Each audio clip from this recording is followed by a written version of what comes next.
All right, good evening, everybody. Noting the hour and the 5-minute early presence of our quorum, I'll call the Acton-Boxborough Regional School Committee to order. Members of the public who do wish to watch the meeting online may do so on ActonTV's YouTube channel. That's found at the top of our agenda. As an FYI for everyone in the room, this meeting is being recorded and will be posted on ActonTV's website at actontv.org. Again, welcome. Thank you to everybody for joining us. This is our first official business meeting of the new school year. I just want to point out that we're here 2 days before teachers are due to start. They're due to start on Monday. Very excited to welcome them all back Monday morning at 8 a.m. We have a moderately... They're excited to be back. Oh, I'm sure they're excited to be back. We have a moderate-sized agenda for this evening, so I'll move right into the first item, which is our opening for public participation.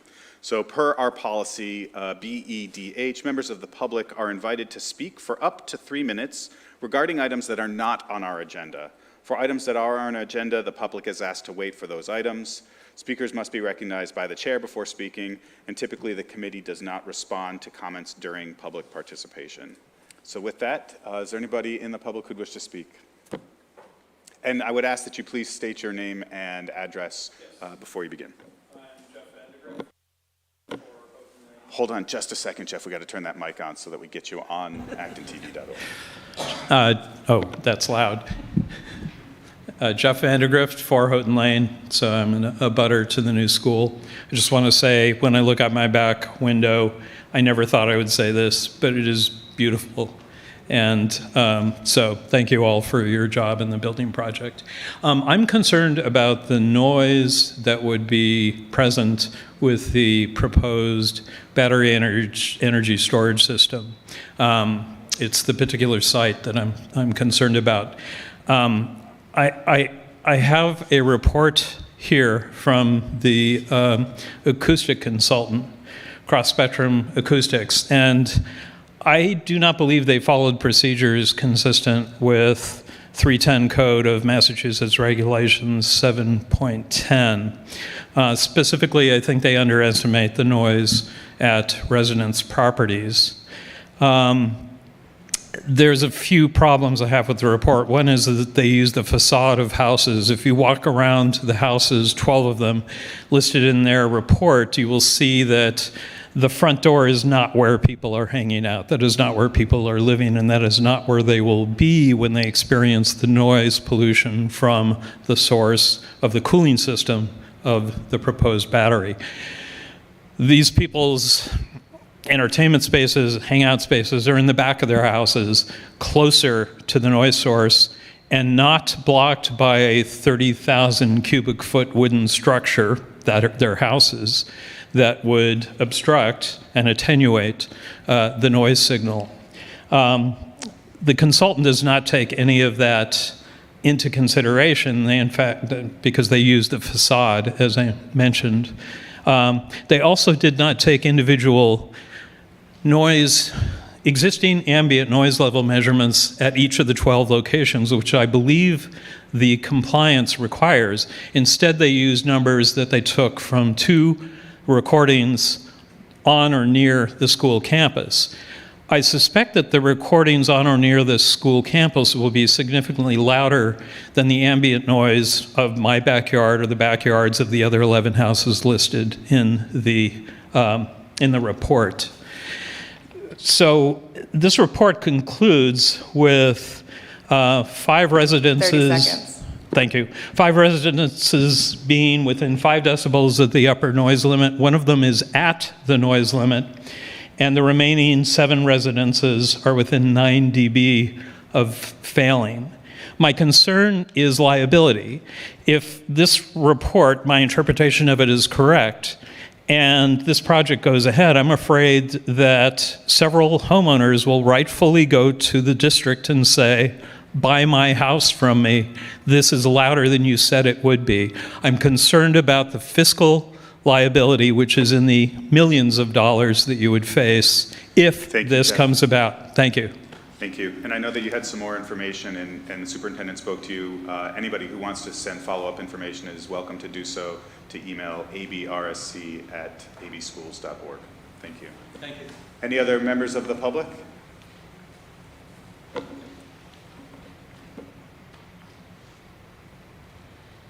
Hi, my name is Chris Williams. I'm at 198 Arlington Street.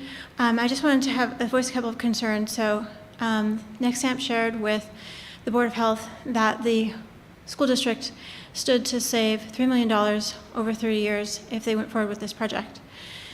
And at the Board of Health meeting on August 15th, the Board of Health explicitly asked Nexamp what the financial implications would be of just having the solar panels and not having the megapack, which is relevant because the savings is part of the motivation for the hazardous materials permit application in front of the Board of Health. That's why it's relevant to them.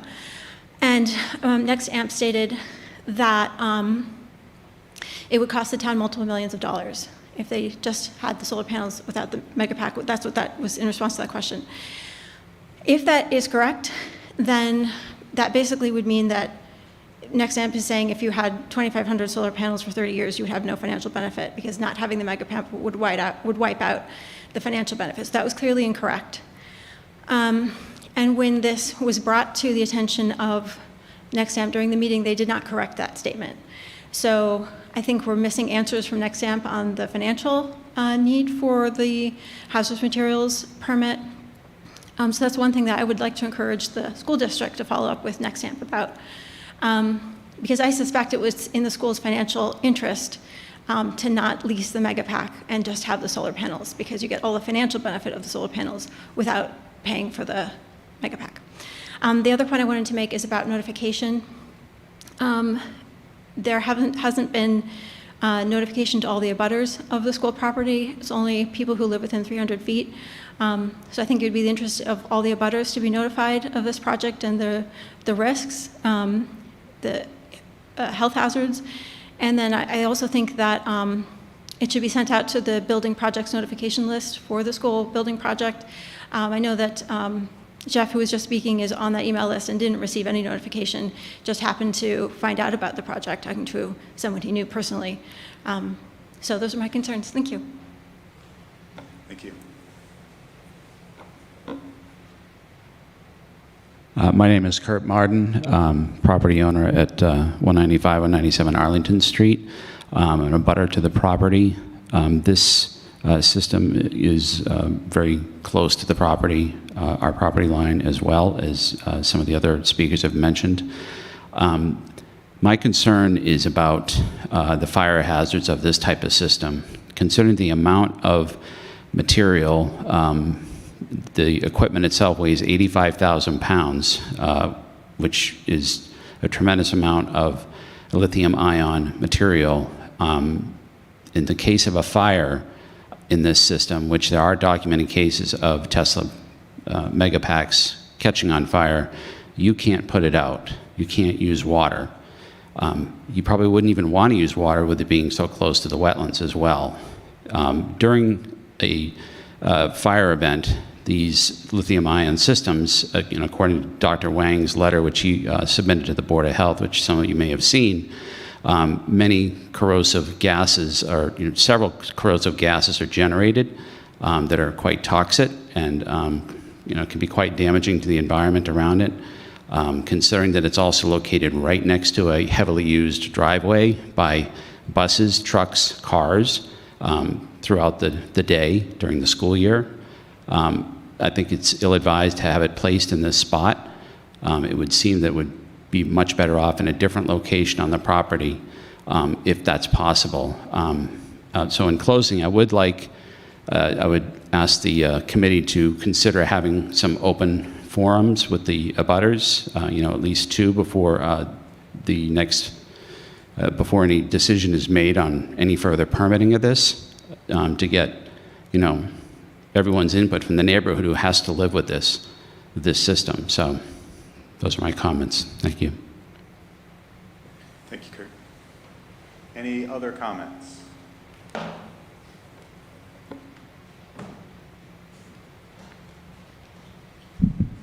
Good evening. My name is Sue Wachter. I have property at 27 Squirrel Hill Road, and I've been living in Acton for the last 35 years, and my kids were both educated all the way through in Acton-Boxborough. Tonight, I'm here to represent the Kulanu Initiative of Congregation Beth Elohim. The Kulanu Initiative is a project by the Anti-Defamation League to engage synagogues in local opposition to anti-Semitism and other forms of bigotry. Kulanu is the Hebrew word meaning all of us. There have been at least 5 incidents of Nazi imagery shared or scratched into school property over the last school year. We don't know the number of taunts and verbal aggressions that have targeted people based on religion, race, ethnicity, LGBTQ status, or disability. These incidents may not leave property damage, however, they do harm to all the students who experience them. The reality is that our beloved children are both the victims and the perpetrators of these incidents. Within our bucolic towns of Acton and Boxborough, we are well aware that other communities feel the sting of being ostracized because of their religion, their race, or their sexual orientation. This is an issue that affects people well beyond the Jewish community. We, as a whole community, must respond to these acts. Today, we come before you seeking your support for a walk against hate on the afternoon of October 15th. Our hope is that the community will come together to stand against hate and all forms of bigotry. AB United Way has joined us as a co-sponsor, and we are actively reaching out to other religious, student, and civic organizations to join us.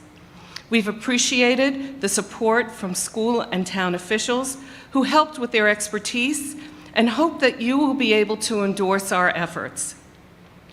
All of us need to stand as one against those who would degrade our community with hateful speech and actions.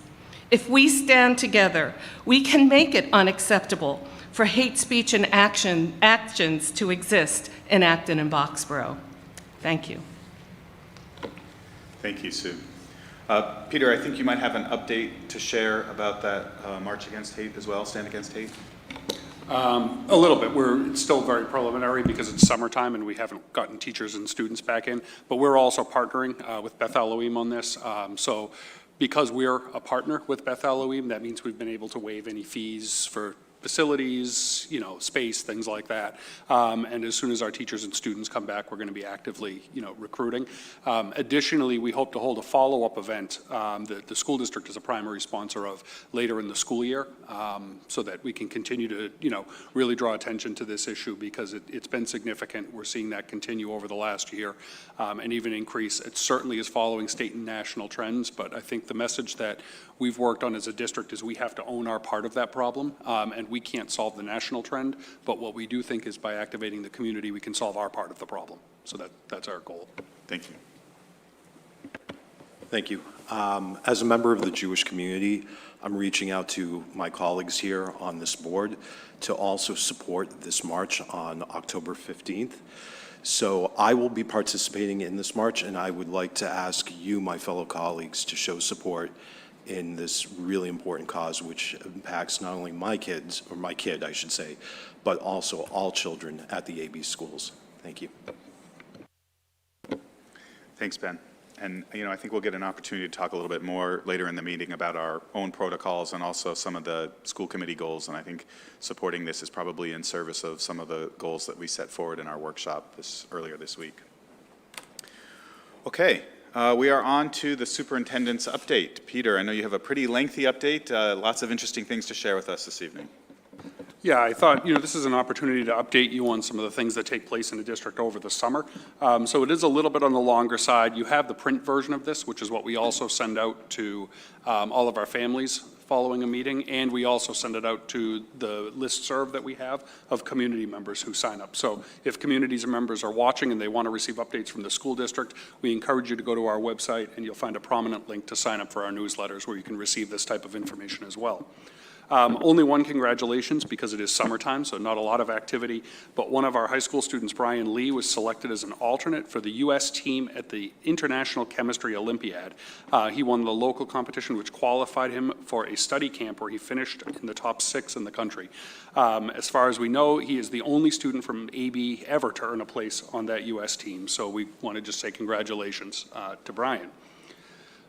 As you mentioned, our first day for staff is coming up on Monday. We're excited to start the day. We bring our staff in for a continental breakfast, and then we have an opening ceremony that we do where we recognize, our new educators, our educators who are entering their 4th year with the district, as well as some of our educators who have 30-plus years experience. So it's a really nice event that we run. We partner with our Acton-Boxborough Education Association for that. So school committee members are invited to join us.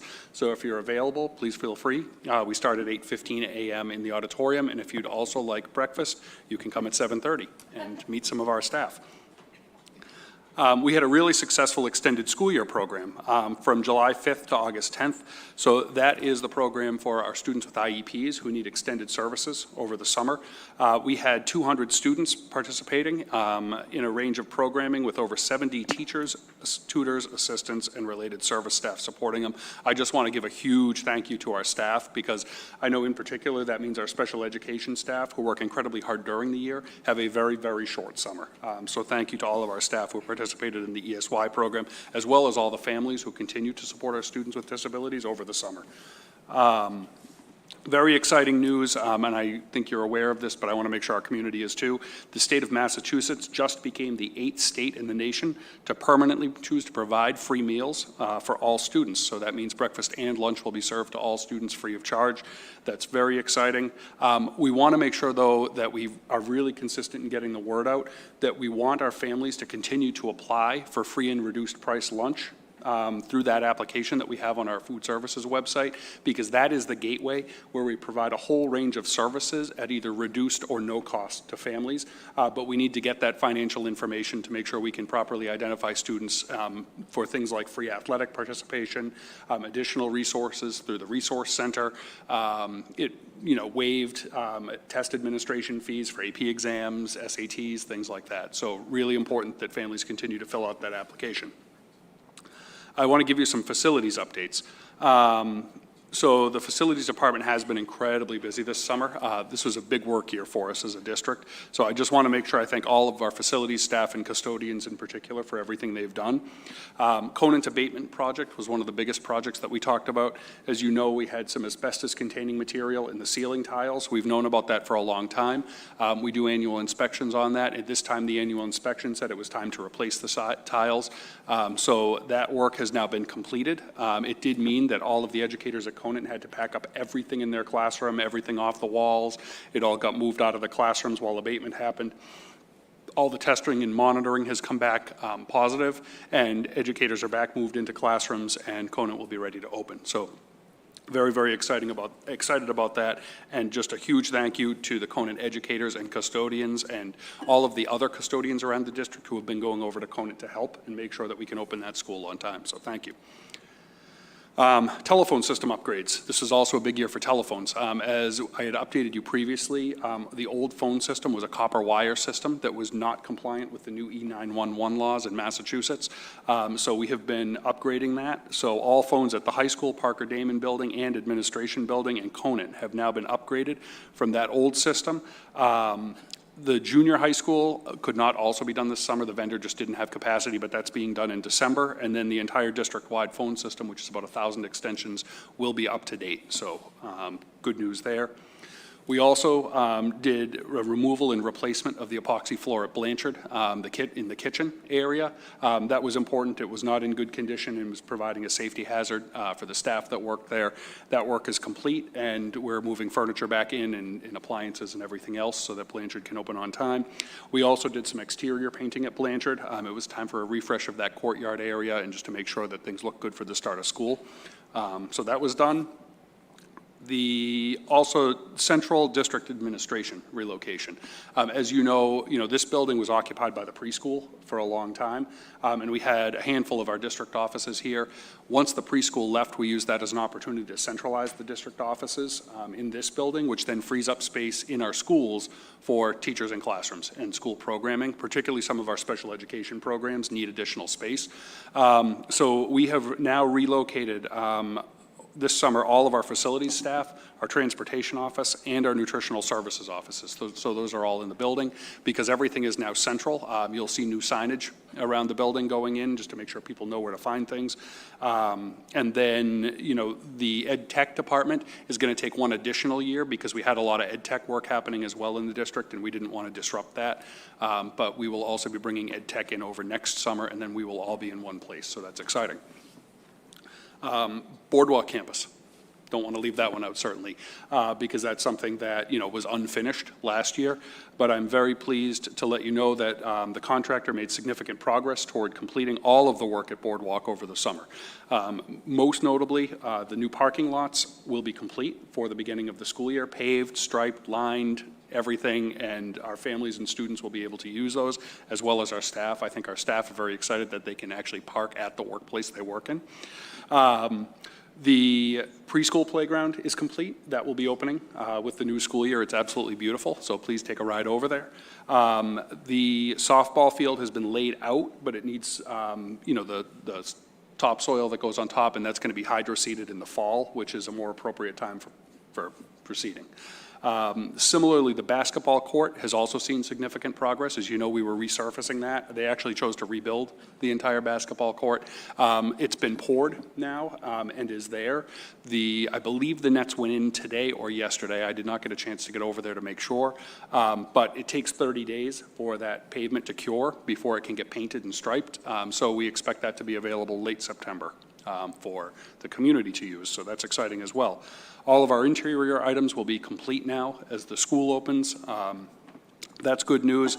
The solar array, as we heard about earlier, that is a delayed project at this point. We had to do additional geotechnical testing under the pavement in order to make sure that they could construct the pilings as noted. So we're waiting for the report back on that so that project can proceed. Also, as mentioned before, the Board of Health did conduct a hearing on the hazardous materials permit. That's for the glycol mix that goes into the battery array. And so, they wanted to continue that to a future date so they could get more input on it, and they asked for the district to provide several pieces of information. Once that's scheduled, we're going to make sure our school community is aware of that as well, which was also a request from the Board of Health. So we will provide more information on that rescheduled meeting as soon as we have it. ComEd and Extended Day was a big one. We had over 3,500 students enrolled in 350 classes in the ComEd Extended Day program. So I just want to send a huge kudos out to that program and all the staff that worked that. That's a great service for families as well. We also know, similar to, the COVID experience, we have staffing shortages in community education. It's improved since the writing of this memo somewhat, but we still are hiring for ComEd. We have added additional benefited positions in community education to attract people. We are paying premium wages now for people who work on Wednesdays because that's the highest need day for our families. And if anyone wants to be employed, you can't, but if you know of anyone who wants to, they can go to our website and apply, and we are actively hiring. We also just had over 40 new certified staff in the building with us on Wednesday and today for their orientation, and they'll be back in tomorrow. And we're very excited to welcome all of our new staff. We continue to fill positions in food services, facilities, and transportation as well as multiple open paraprofessional roles in the schools. So again, if you know of anyone, please send them our way. As you know, I think there was a big news article on Framingham the other day where they were down, I think it might have been in the 40s, the number of special educators that they were down. I didn't actually get to see it, but someone passed that information along to me, and that's a pretty striking number. We're nowhere near that. I think we're down to a psychologist position, one special educator. So we're certainly in better position, but we don't ever want to start a school year with down educators, and that's a challenge. We're also, and I mentioned this in the workshop, but we are rolling out a new parent application to help streamline communication for families. It's called Parent Square. We're going to provide a link in the newsletter so parents who want to preview it can kind of see some of the features of it. We're excited about that. I don't need to talk about it a lot tonight. What was really nice is it was really a cost-neutral decision to move and eventually has the opportunity to be a cost savings for us. The Parent Square app was actually the same cost as the Remind app that we were using, particularly for text messaging with multilingual families and students with IEPs to better engage families. And so it was about the same price, but also came with a lot more functionality, more language translations, and we're just excited about the opportunities that provides to the district. Finally, we are very, very excited that we're opening the Acton-Boxborough Resource Center. We have our grand opening on September 13th from 1:30 to 3:30. We're doing some tours. It'll be a pretty short tour because it's only a small space. But very, very excited about that. We have had some families in with some really early initial success, where United Way has done a great job of bringing parent volunteers and community and even student volunteers in, and we're now able to welcome a lot of our newcomer families in their native languages with community members who are from the places that they come from, and I think that's a big difference to how students and families first experience our schools, so we're excited about that. And we're starting school next week. And that's it for me. Thank you. Any questions for Peter on his update? Ginny? Can we get some kind of clarification with regard to the super PAC or whatever you call it in terms of the jurisdiction? I mean, I think that, the questions concerning noise and health and safety all come within the purview of the Board of Health under the general laws. So I just would love to know what role we play, if any, as a school committee in that. Well, as a school committee, what you own is the contract with Nexamp, and that was something that was back before school committee last June, and the school committee voted and signed, just executing the contract with Nexamp, and then it goes through the permitting and approval process after that. Okay. So that's where we stand right now. Any other questions? Yanshin? I just have a question about the charter road. Is it going to be like that for the first day of school? No, Charter Road has actually made a lot of progress in the last few days, and I probably should have put that in here too. I'll add that in before we send it to families. Charter Road is now paved, and the asphalt sidewalk started to go in today. I think it's probably going to get completed tomorrow. Those will both be open when school starts. I will tell you that the telephone pole that sits in the middle of the new Charter Road will continue to sit in the middle of the new Charter Road because that is a Verizon and National Grid pole, and sometimes that can be a process of its own that's beyond the scope of what we're able to control. We have worked with both the town officials who are overseeing the project and the contractor to, and the police have been involved in trying to see what they can do to, expedite that. We will have some safety barriers up around the telephone pole and the guide that comes down, which is the guide wire, to make sure that people don't drive into it accidentally. We also, you'll see that there's now construction fencing blocking off the sidewalk closest to the old McCarthy Town School so that students don't access the unsafe part of the sidewalk. So they're doing a nice job, and then they're lining and restriping all of our crosswalks before school starts as well.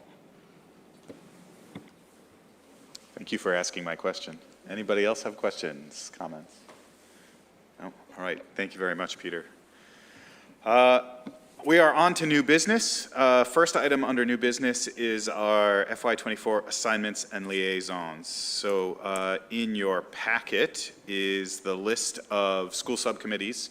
I believe I've spoken at least with all the chairs of those subcommittees. So budget subcommittee chair is going to be Rebecca. Policy subcommittee chair is Liz. Capital improvement subcommittee chair is Ben. And school resource officer subcommittee, which is not really, it's a subcommittee of our committee, but not made up entirely of school committee membership. That will be Rebecca as well. So those those chairs will be reaching out to the committee members and setting dates and times. I can share some of them preliminary. Mondays of the same week of a school committee meeting at 3:30 p.m. will be the budget subcommittee meeting. Thursdays at 7 a.m., 7:30 a.m., opposite weeks of school committee meetings will be the policy subcommittee. And Ben is working on capital improvement, getting that scheduled now. School Resource Officer Subcommittee typically met previously Tuesday evenings, but we have a pretty large group there, so we'll have to see if folks are still available for that. Also, all the liaisonships are mentioned in there. Thank you to everybody for sending me your interest and preferences, and I hopefully met as many of them as I could. Is there any discussion or questions about the subcommittee and liaisonships? If not, I'd welcome a motion to approve them. You have a question, go ahead. I do. Liz. What if there is a scheduling conflict where you cannot make the subcommittee meetings? What is the process for switching? Sure. Process for, so in general, like if you're assigned to a subcommittee and you can't make any of those meeting times, let's talk about those individually. I think most of our subcommittees have a membership of a chair plus 3 people, which means a quorum is 3 members. And so I'm absolutely fine with reducing the size of any of these subcommittees from 4 to 3, which makes the quorum a lot easier to meet as well. That makes it 2 members as opposed to 3. And so, you know, I think that's absolutely fine. If you're a member of this committee and you are on a subcommittee, but you just can't make that meeting time work, let's talk about it. But in general, by having already 4 school committee members on every one of our major subcommittees, we're really well covered. And if we have 3, that's equally as acceptable in my opinion. Is that good? Excellent. So now, anybody want to make a motion? I'd like to make a motion to move to approve the subcommittee, whatever it's called, sorry. I should have been more prepared. I'd like to second his motion to approve whatever, yes.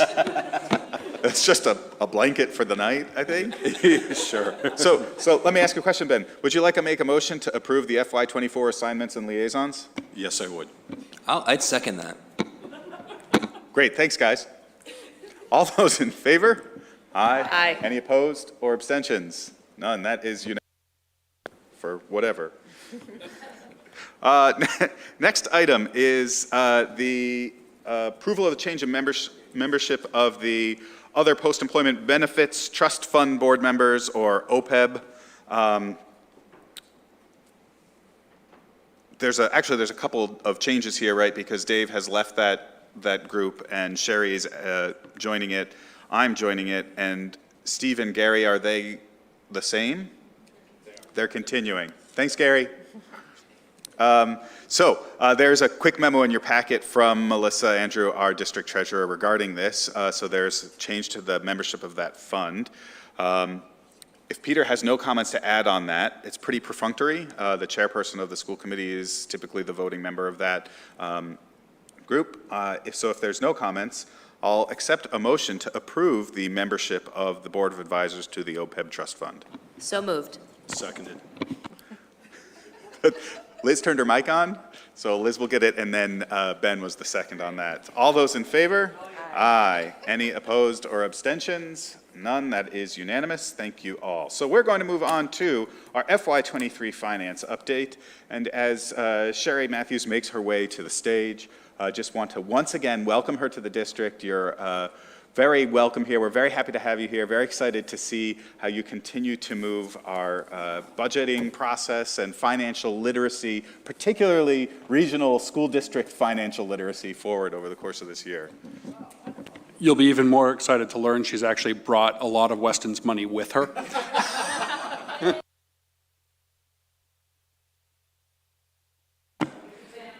I gotta find that money tree. All right. That's where it is? In Weston. So I believe you all received the financial report that we had in your packets. Tonight I'm going to highlight some of the areas from the memo that we did. So the first highlight is the actual revenues compared to the budgeted revenues. In FY23, our general fund appropriation was $102.9 million. From this appropriation, we used $1.5 million of reserves, leaving us with a budgeted revenue number of $101.4 million. When the fiscal year closed, we found our actual revenues surpassed our budgeted amount by approximately $954,000.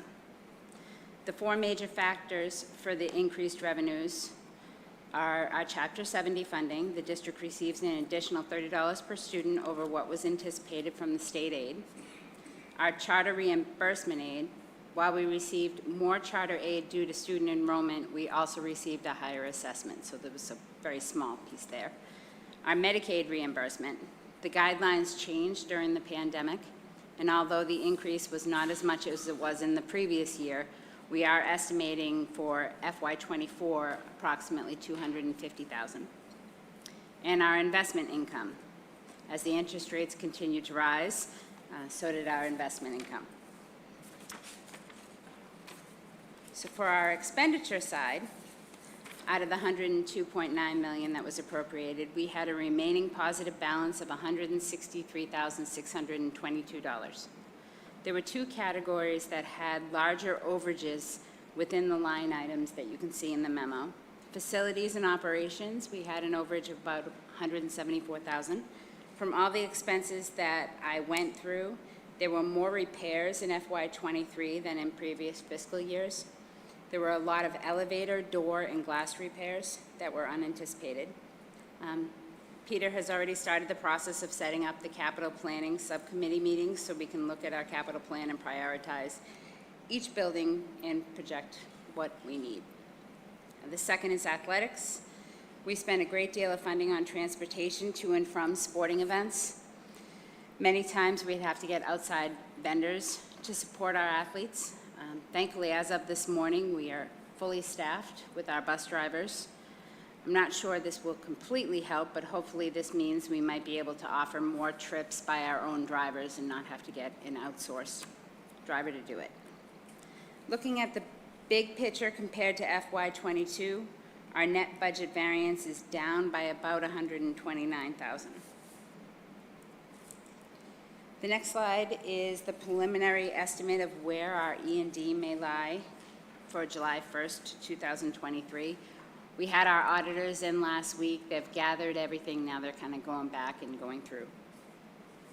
Based on where our certified reserve balance was in July of 2022 and taken into consideration the $1.1 million budget variance that we just talked about, or I talked about, while also adding back in, we had $48,000 that we had encumbered but didn't end up expending over the last fiscal year, and taking away the $1.375 million that we had from the reserves to offset the budget.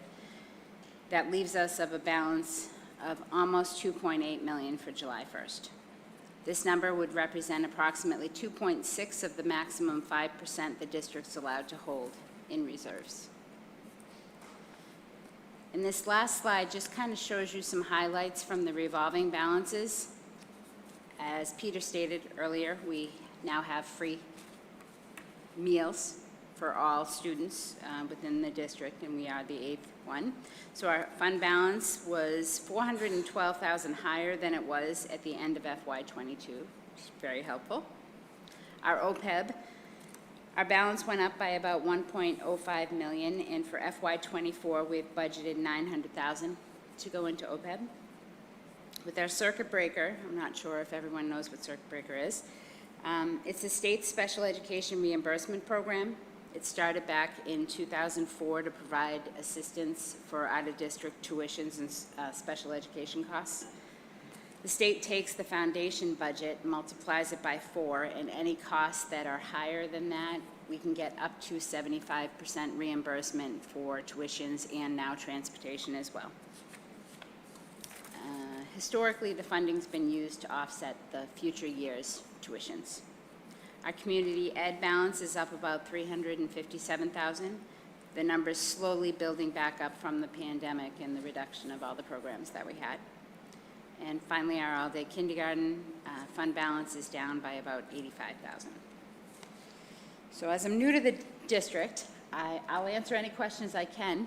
I might need to lean on Peter for stuff that happened last year that I wasn't here for. Are there any questions? Thanks, Sheri. Questions? Becca?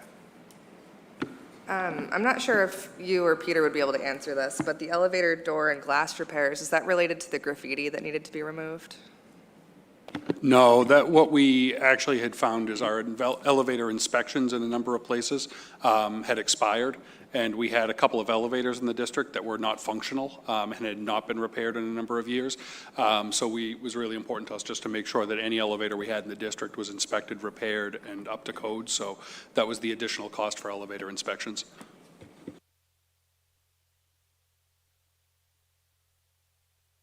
Any other questions for Sheri? I'm going to ask some questions for you, Sheri, just to sort of help level set for our committee as well. So we saw a revenue variance of just shy of 1% and an expenditure variance of just shy of 0.16%. So basically, we spent $163,000 less than what we had budgeted on a $1.29 million budget. So we've often talked a lot about landing the plane on the aircraft carrier. How does this look to you in terms of both our expense side and our revenue side, and the percent of what we would call in the past the turn back into our reserve fund? Obviously, you'd like to see more money getting turned back. It doesn't always work that way. I think that it was very lucky with the investments and the interest rates.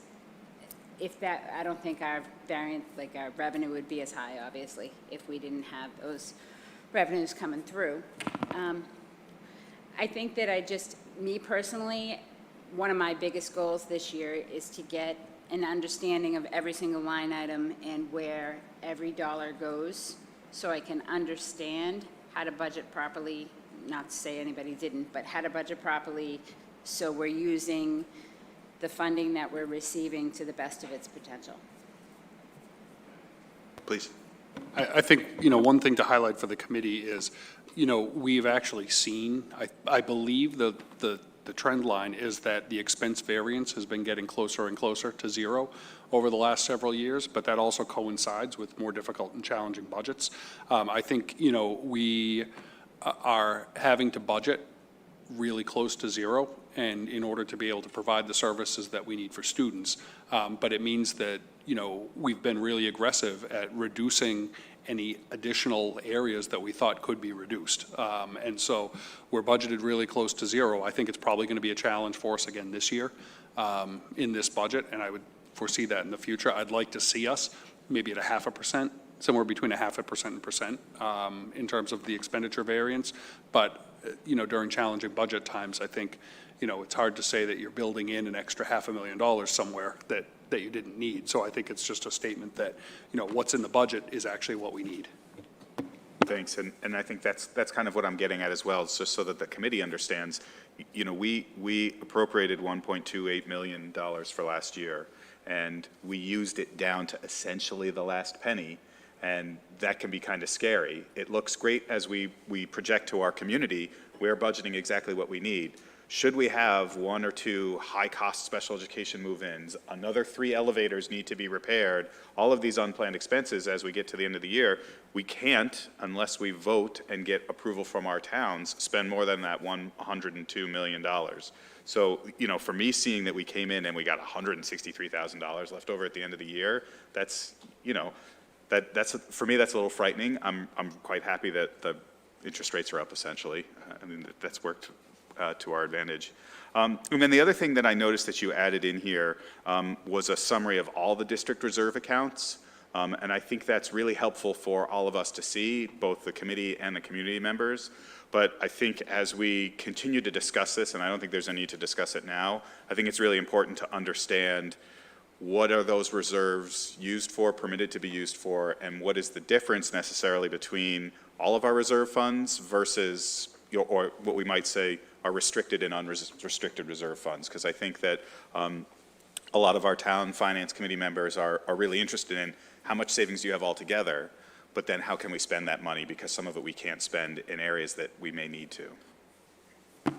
I can put that together for a future meeting. Yeah, I think it's just something, I think it's really helpful to see it, and I think a lot of community members have asked in the past, E&D isn't your only source of reserves. So I think as we go through our budgeting process this year, this is helpful, and I think we can help sort of expand on that through the budget process. Any other questions or comments? Tori? So Adam, just following up on what you said about there not being a lot of leeway, I'm wondering if maybe one of the things we can do as we move forward is if we notice that we are making decisions to not do something because it's going to cost too much, if we can just capture those, that would be awesome. Thank you. Yeah, we've already started that process. I have a list. All right. Any other questions or comments on the FY23 update? And Sheri's got another update for us on the FY24 budget. This is the other memo that was handed out on Tuesday, and I believe Peter also emailed it out this morning. So this is more of an explanation with a brief description and understanding of the memo. So in FY24, the approved budget, there was a line item called the vacancy factor. The line is budgeted at negative $425,000.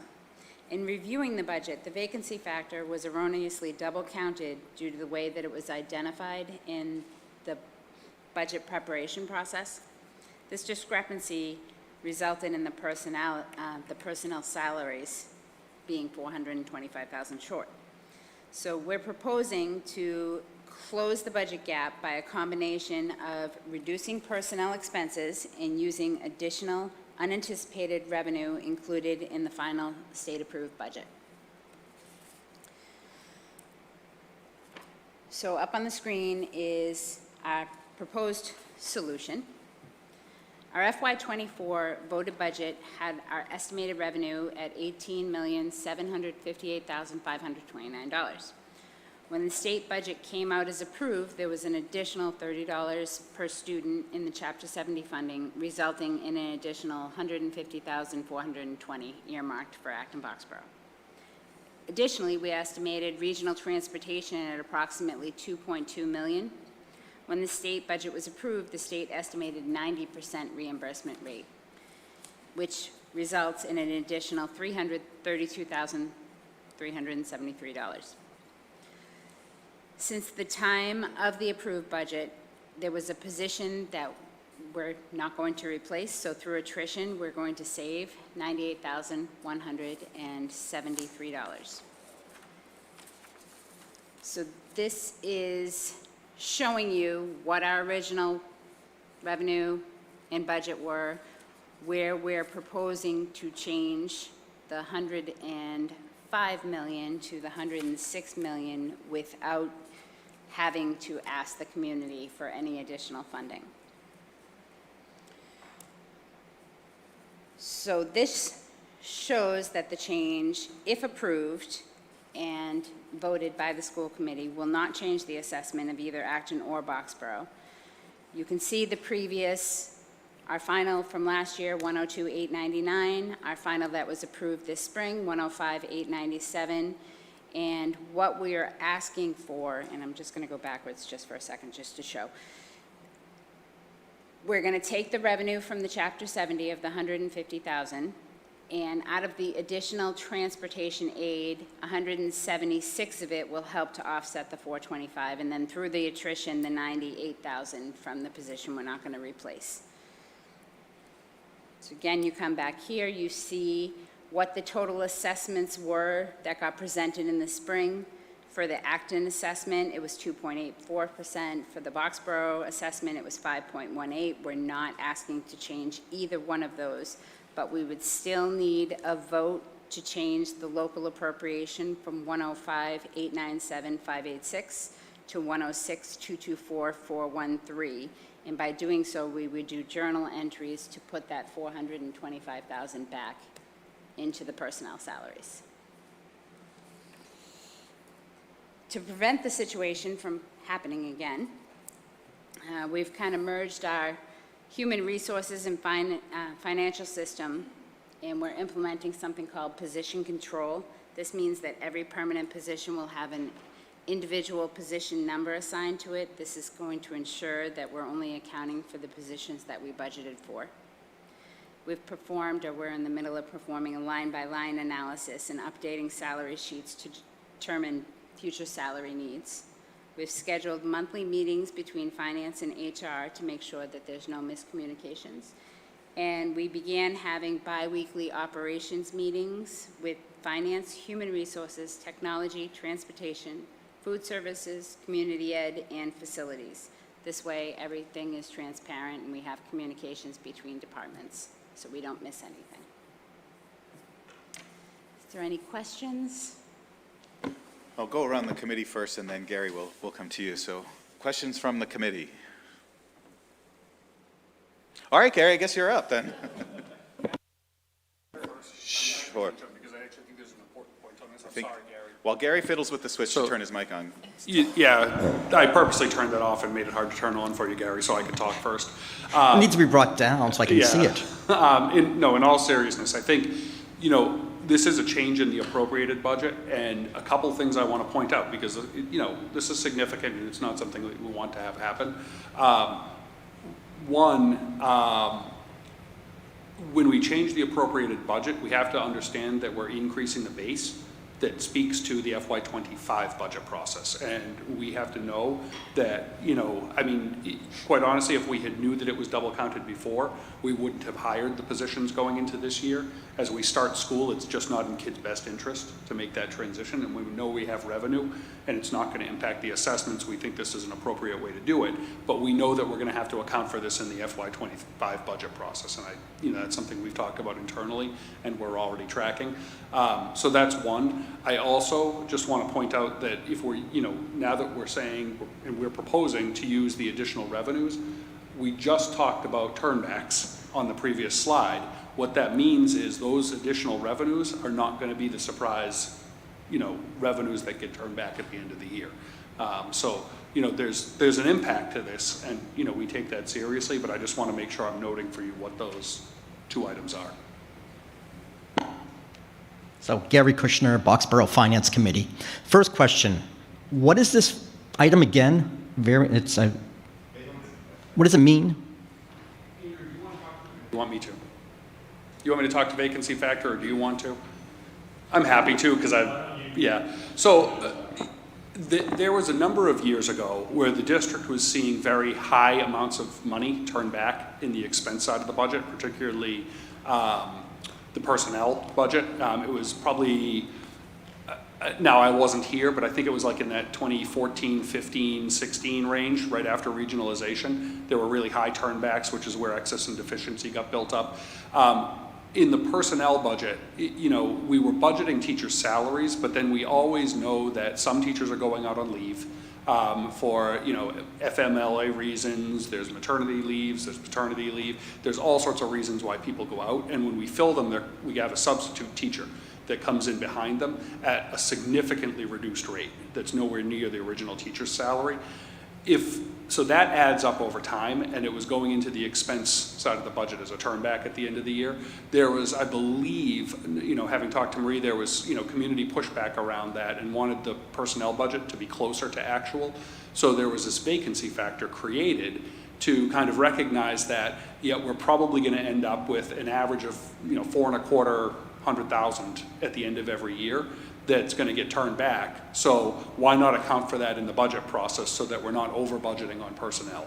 Unfortunately, when it happened this year, it went into a line item directly, and then it also got placed into an Excel file that was used behind the scenes to tabulate up to a different line item.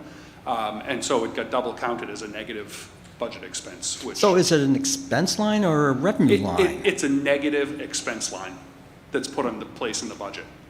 So we have a double negative with 450,000 twice, or correct, 425. Correct. Okay. And that was the nature of the issue. I don't remember seeing that in the budget in the past, so I don't know where in that budget line it shows up. I have to look for it next year. One is called vacancy factor, and then I believe Sheri, what was the other line it got put into this year? Steps and lane increases, and Sheri noticed it because there was a negative step and lane increase, which is just can't be the case because teachers pay goes up every year. So that's how she caught it. It was something that I think, there were so many changes toward the late part of the budget process. It just happened, unfortunately. And we're just taking the steps to correct it so it doesn't happen. Okay. So the second question, transportation came in at $332,000 over. We're using a percentage of that. What's going on with the other percentage? Is it going into E&D, or is it just going to sit there? All of that just sits in the revenue stream until the end of the year, and then that becomes what you looked at earlier on the excess revenues. Okay. And quick question, if I can go back to the previous slide. You mentioned that the state approved low or no funding for schools, lunches. Can you remind me, in FY24 budget, did we include funding for school lunches in it? And if so, do we expect an underage of that? School lunches aren't part of the actual operating budget. They actually sit through the school lunch revolving account that Sheri had up on the last slide. So that's a separate fund that's restricted specifically. So that's when we for see the that funds, use. we'll see that one show up. Correct, in and the that's why future. you're seeing that fund grow disproportionately to the others. Okay, thank you. We'll go back to the committee real quick. Don't turn it off yet, Gary, because David's right behind you. Anybody else on the committee have questions or comments before we hand it back to Mr. Martin? Hi, I'm David Martin. I'm on the Acton Select Board. Two things. My understanding is you have to formally inform the towns. Is that correct? Yeah, Sheri, do you want to talk to this, or do you want me to? I will? Okay. So yeah, there's Mass General Law for regional districts, and Department of Education has regulations that specify how a regional school committee might amend their budget. In this case, it's a budget amendment that changes the base budget.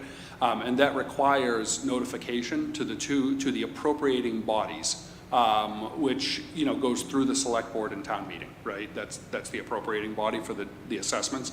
And so what happens is, within 7 days of a regional school committee taking a vote to amend its budget, we have to provide written notification to the select boards, of each town, and then the select boards determine what to do with that.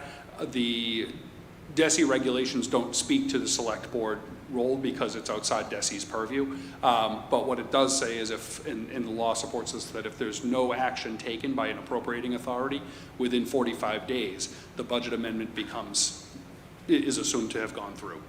And so that's the process. Thank you. And just a piece of information which I mentioned to you just before the meeting, at least in Acton's case, the total budget is not mentioned in the warrant article, at least the warrant article we had this spring. Just the assessment that amount is mentioned. So, this will come to the select board, and maybe we have to consult town council, but as far as I can see, there's nothing for town meeting to revote in our case. Thank you. Thanks, David. Any other questions or comments from our committee? So I have one. Surprisingly, I've been talking with you about this for a while now. We don't have it listed on our agenda tonight as something that we're taking a vote on. So is this something that is for our information now to vote on in the future? Yeah, we wanted to present it tonight and then hear any feedback from the committee about action steps, but, barring any objections, we would bring the same proposal back to you at your next meeting for a formal vote. Great, thank you. I think the one thing that I'll point out, which sort of harkens back to a little bit what Peter said and a bit what some of the public said, is we've counted on our extra revenues to fill our excess and deficiency coffers at the end of the year. Now we're saying that we've taken about $300,000 of that already this year. So as we go through the budget planning process for next year and we start to think about how much E&D do we want to use for next year, we need to be cognizant of the fact that our turnback could be smaller than usually turned back because of this situation. So that on top of the compounded challenge. Sheri, if you go forward one slide, please. The percent numbers don't change on the bottom, and those are percent increases year over year, whereas the percent number on the top has gone up. So we've raised, as Peter said, we've raised our base without raising the base for the towns, which means that our ability to increase the overall school budget, we talked a little bit about this earlier this week when we were talking about finance and whether or not you budget for your appropriated budget or you budget for one of the other constraints, which might be an assessment, it means that our overall budget is going to be even more constrained this year because our assessment increase is going to be our set point for the year.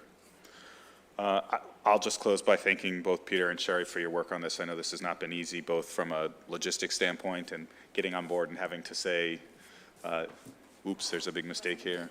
But I really want to, finally, I want to appreciate the fact that, you know, when anybody comes to me with a problem, I really appreciate not only having what the proposed solution is, but then what the mitigation is so that it doesn't happen in the future. And I think that the administration's done a really good job of identifying the issue and making sure that it's not going to happen in the future.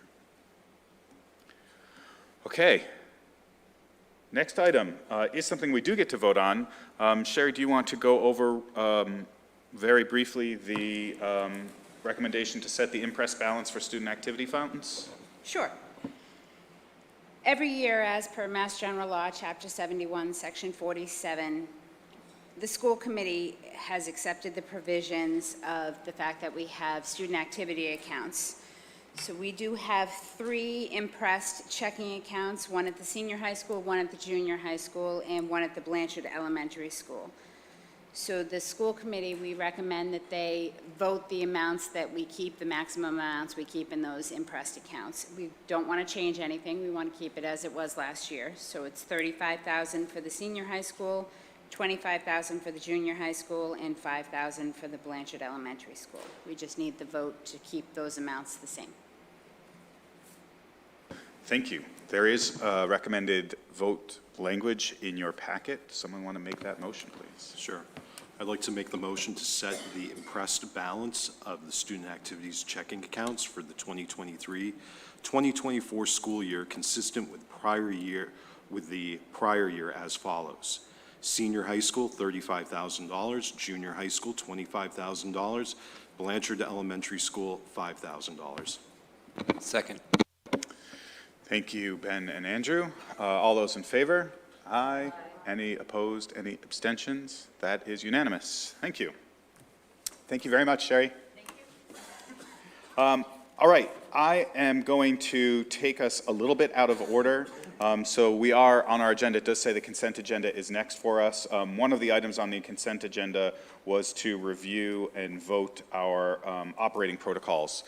So those operating protocols were a result of the 2 extremely productive, thank you all, workshops that we've had this summer.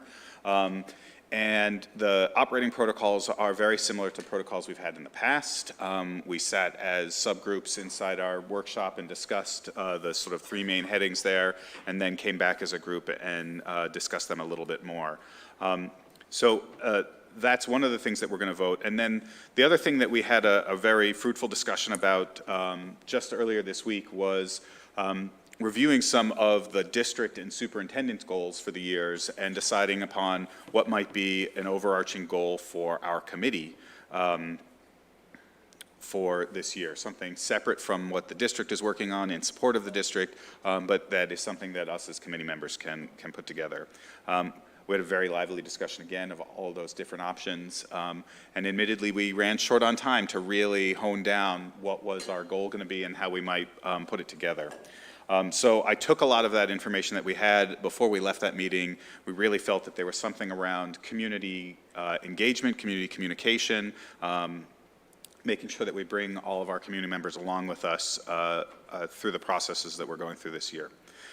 So I have a proposed school committee goal that I'll read out. I'll then send the text to Beth because it's pretty long, and I know that she'll want to have that for the minutes. And in doing so, I'll also share it with the committee so that you can all see what it is that I said. You said the text to Beth, not a text to Beth, right? Yes, the text. I will not be texting Beth. The text of my idea. And so what I'd like to do before we vote our protocols is to review our school committee goal for the year. And if anyone has feedback on what I've sort of put forward, we'll have an opportunity for that. And then I think we will carry on to probably our next meeting to then discuss how each of us might contribute to the goal and some of the actions that I've listed here. So the school committee goal for 2023, I have written as cultivating a unified educational community through collaborative engagement. This goal focuses on the role of the school committee in fostering a sense of unity and collaboration within the educational community. It highlights the importance of working together with parents, students, and community members to enhance student achievement, build trust, address challenges, and promote a positive perception of the school system. Actions that individual members of the school committee could take to help achieve the goal of cultivating a unified educational community through collaborative engagement might include: number one, regular communication and outreach. Actions such as initiating regular communications with parents, students, and the community about committee decisions and upcoming initiatives. Attending local community events and engaging in conversations to understand concerns and ideas firsthand.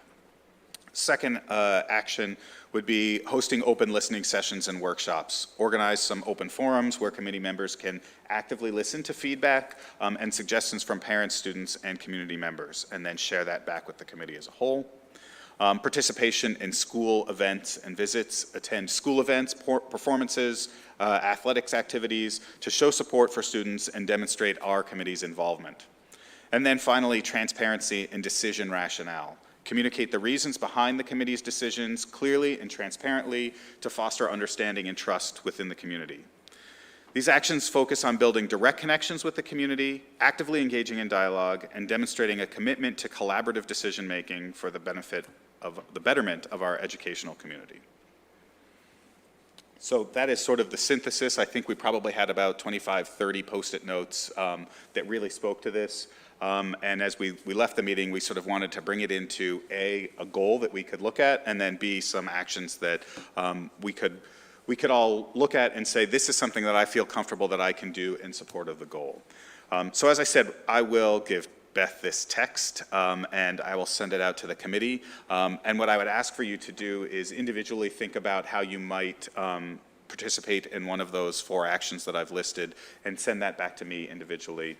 At the next meeting where we can put it in, we'll start to organize those actions.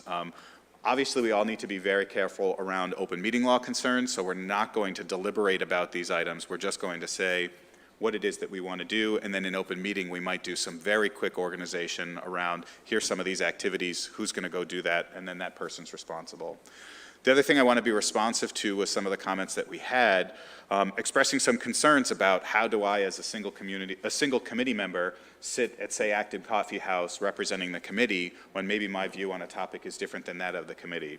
And so what I tried to do here was focus those activities around listening and taking in feedback, and maybe understanding at the end how we reached a decision versus expressing our opinion on a decision that maybe hasn't come in front of the committee yet, because I know that that's a difficult area for folks to manage sometimes. Thoughts, comments, questions, concerns? Andrew? Yeah, do we want to put any kind of internal processes around how we, I guess, not necessarily position, but how we as a committee come up with that unified voice? Do we want to have anything that we want to say in specific towards that end? It is a very open-ended question. Yeah, I mean, I think my opinion is we're still learning, we're still figuring out how to do this, sort of walking the tightrope between open meeting law, getting information out, individual perspective on a topic, and communicating what the committee has decided in the end. And the other thing that we're trying to balance is not creating more work for anybody in the central office, in our own teams, in Beth's hands, any of that. So I think we probably should go back and think about that individually a bit, and then see about, I'm thinking about number 4, transparency and decision rationale. We've had a deliberation. There are minutes that explain that. Maybe there's just somebody who packages up the minutes in the meeting following and then sends that out through other means other than sort of our standard posting of minutes. Yeah, and to that end, that type of process could work through all subcommittees. So the subcommittees have their series of, like, these are the points that we talked about this week. Right. Providing to you. The other question being, the voice of the committee has traditionally sat in your chair with you. Do we want to continue that or think about that as No. you being the broadcast out No, person. I'll be very clear. I have no expectation that Specific clarity around that. Yeah, is what I was looking for. there are going to be times where the chair of the school committee needs to speak for the committee in areas that are maybe urgent or require some response from the committee in a legal matter. That's clearly going to be under the requirement of the chair. I think when we're engaging with our community, it can't be the one person at the head of the table who's doing that. It has to be all of us. We all have to. And again, the engagement here isn't just about putting information out. It's about listening and bringing information in. So I think that that's an item that everybody on this committee can and should be able to do. Fabulous. Thank you. That was the clarity I was looking for. Great. Tori. So I love your focus on the listening aspect, and I feel like that's I can really get on board with that. And also, I think the idea of having the minutes available and being able to say when people bring things up, yes, that was something we discussed, or no, that really didn't come up. Hey, you know, we have this public comments session. There's a great opportunity for you to bring that to us. Might help us thread the needle through some of those difficult discussions. The other thing that struck me is I know a bunch of us speak languages beyond English, and I know we talked 2 days ago, whenever we had our workshop, about how sometimes the language around the things that we're doing in the school district can be challenging. And I think it might be good for those of us who have those language skills to maybe look at some of that terminology. I know I can talk about military stuff in a couple of different languages, but I can't talk about education. So I will take that on as something, and you know, maybe some of the rest of us can too, and maybe that's something that helps those conversations go. Thank you. Any other comments? Great.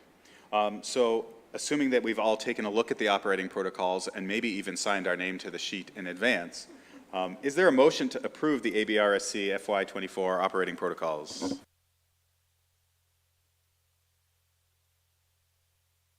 So moved. Seconded.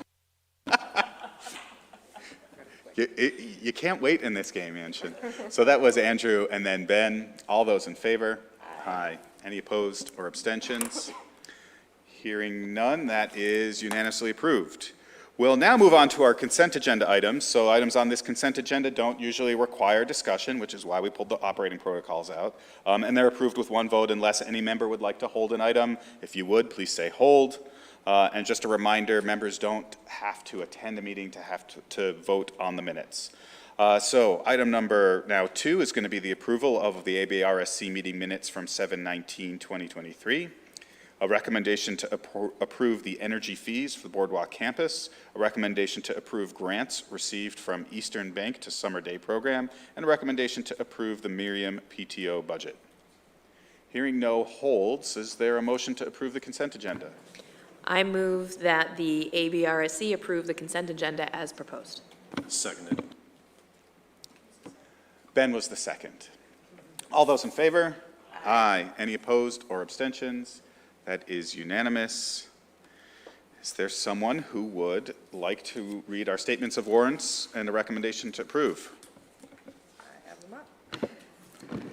I move that the school committee vote to approve the below listed warrants totaling $6 million, right? $6,059,885.87.